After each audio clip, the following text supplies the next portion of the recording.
We are in a house, Princeton, New Jersey.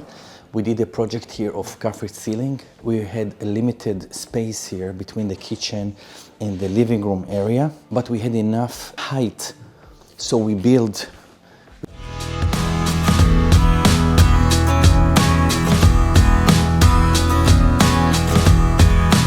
We installed this carpet ceiling. This is the final result, and we apply a high gloss finish on all the trims. Now, in order to install it, because it's very thick crown molding, I believe it's about 6.5 inch of crown molding. We build the frame first. So you see here, the parts go, the lowest part is the wall that we build. So we framed it, we installed drywall, we covered it with drywall, and then we installed the crown molding around the boxes.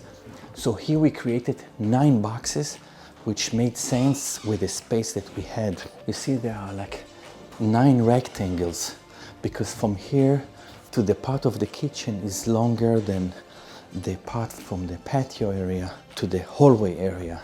We created it. We have the lights installation exactly. It's in the same spot it used to be before, but we installed also panels inside the 9 boxes.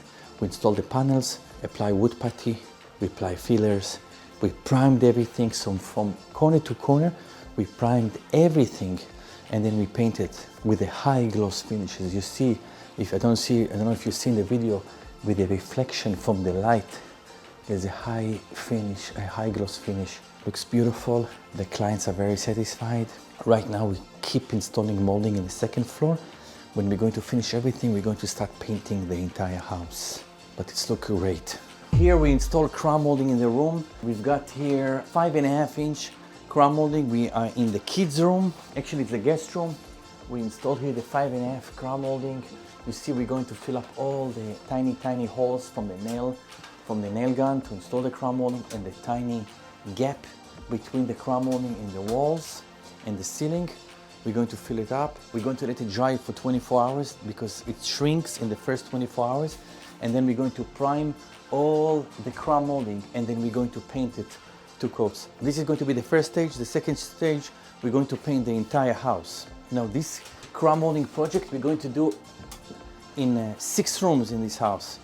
There's a few bedrooms in the 2nd floor. We're going to have some crown molding installation in the 1st floor. And when we're going to complete everything, we're going to fix the walls. You see all the imperfection, the holes. We're going to fix it, sand it, prime it, and paint it.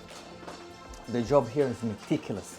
Beautiful job. You see, George is taking his time, applying the fillers. No rush, beautiful work. The clients are very, very satisfied. Beautiful job. Here we installed crown molding the entire 2nd floor. This is the hallway between the bedrooms. We've got the kids room here, and we've got this kid room. We installed the crown molding in this room. It's the girls' room. You see, this is after the installation. We still have to come back probably tomorrow, fill up the 2nd coat of the fillers, and then we're going to start fixing the wall and painting the walls. We're going to remove all the stickers from the wall. We're going to remove it, and then they want to change the colors. You know, the kids growing up, the teenagers, they want to change the colors. But it's beautiful work by our carpenters.